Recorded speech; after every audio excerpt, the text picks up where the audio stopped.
Welcome back to Tiana and Ace Taste. I'm Tiana, and today Mom's going to be sharing with you how she made a Mexican street corn casserole. This week's video was inspired by a late lunch I had with a friend. We were at a local steakhouse. I was choosing sides, and one of the sides I saw listed was Mexican street corn. I love Mexican street corn. When it was brought to me, it was in a little bowl. And I was like, I never got served it that way. It's always on little ears, and there's all the cheese sprinkled on it and so forth. And I tasted it, it was very, very good. Because it wasn't the same, but it got me thinking, I think I can bring this to the next level. Yeah, I think this might work. So we're gonna do that today. We're gonna do a Mexican street corn casserole together. Ready? Because here we go. First of all, you do want to preheat your oven to 350. I'll probably cook it for like, I don't know, 25-30 minutes, I'm thinking.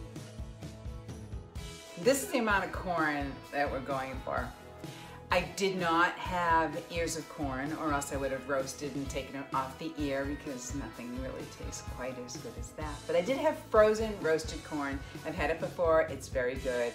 So that's what we're gonna use today. For convenience, convenience purposes, and it's still COVID, and you know about me in the grocery store, right? I'm gonna take this one's sour cream, big spoonful of that, and mayonnaise. Yes, mayonnaise. Put that in there. I'm going to put in 1 egg. You know what I'm going for there, right? It's in there. But I have scallions. I'm gonna use the tops that I've already sliced up after the casserole has cooked. I'm gonna top it with that. I'm gonna top it with some cotija cheese. Anyway, so I'm gonna top it with those two at the very end, a little sprinkle of like a chili powder. But I also cut up the whites, and I'm gonna toss those with some olive oil and some garlic, a little salt and pepper, and when they get really tender, which won't take very long for these, I'll stop it, and we're gonna toss those into the mix. Okay.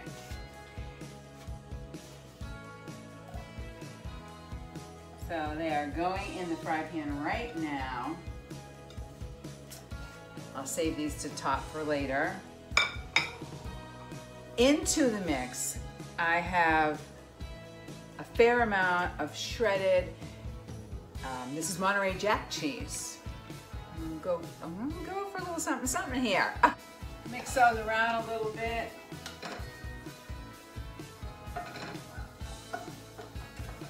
All right. Now, I already mentioned that I was going to top with the cotija cheese, but I also have some that I'm going to put into the mixture as well. All right, so we'll set that aside. Also, a little cilantro. I'm going to sprinkle a little bit of that as well on the top of the casserole after it's done, but I'm also going to put some inside. Yes, all right, we got it all in there. Now for seasoning. I have now salt and peppered everything. I tossed in some garlic with the white onions, salt and pepper in there as well. I do that later because I don't want it to get burnt and bitter. It has a tendency to do that. So I'm gonna actually shut that off. It's pretty much ready to go. And I'll toss that in last. Now, besides the salt and pepper, we're going to use chili powder. And you want a good amount of chili powder in there.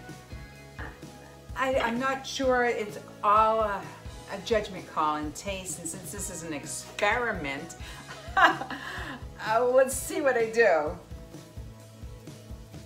Give it a good heavy shake, because I'm thinking it's going to be more than, maybe like a half teaspoon. And I want to have a little bit of kick. I thought about tossing in some red pepper flakes, but I think I want and a little more controlled. So we have a couple shakes of some cayenne, maybe a little bit more. That's good. Also, I like this hot sauce. I just like the flavor of it, and it's not too much, but it's got a little kick, and I just really like the taste. Shake it a little bit, a couple squirts. Now I don't know about you, but I have a tendency, after I mix something up, which we are about to do now, I can smell it. It has taken residence. Oh, I can smell so many things. Now there's a raw egg in there. We could taste it.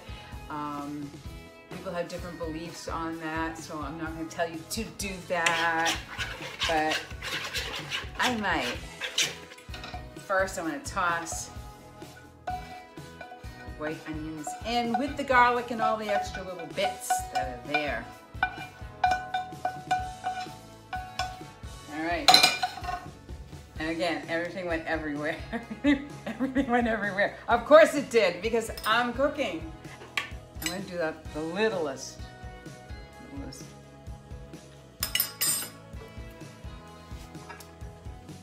All right.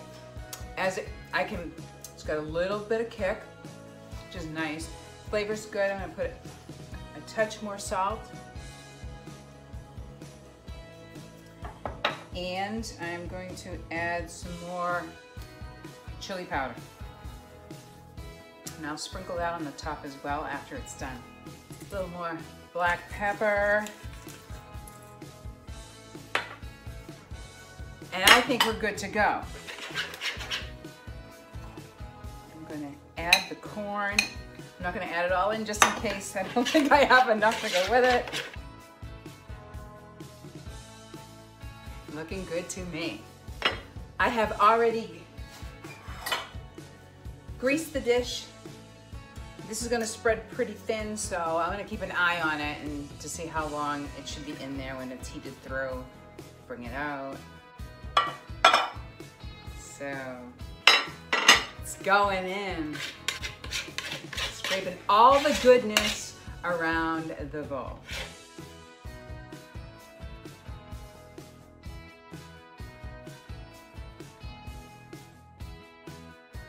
Okay, let's see how our experiment works out. Thank you for joining me through the first phase of this. Fingers crossed. I'm back. And it's about time to take it out. How beautiful does that look? I used my countertop oven again, as you can see. It's so handy and it doesn't heat up the house. I'm gonna cover this. Cilantro, some of the green onions that I mentioned earlier, go. Oh my gosh, I can't wait. Now, I'm going to sprinkle a little bit more of the chili powder, more decorative than anything, but you will taste it. Serve yourself and your guests. A big spoonful of it. I think I want more. I know. All right. You would also be nice to serve it with a little wedge of lime. I made mine really small because I knew I wasn't going to use too much, but you can make a little larger wedge. I'm going to give it just a tiny little squeeze on there and go for the bite. All right, looks hot. Cheese, onions, want a little bit of everything in the bite. All right, you ready? Oh my gosh, it's so delicious. Oh, and really some substance there, and all the flavors are kind of bursting in my mouth. Oh, it's fabulous. A little spicy, but not too much. It's nice. Okay, another bite. All right, let it blow. Oh my gosh. Oh, that is so good. Well, thank you for joining me. Oh, that was a delicious, delicious video. We hope you enjoyed that. And one other thing that you could do is add a drizzle on the top with either a sour cream or a mayo, and that would just kind of elevate it to another level. If you enjoyed this video, please make sure to give it a like, subscribe. We upload every Thursday. And leave us in the comments down below anything that you'd like to see us do in the future.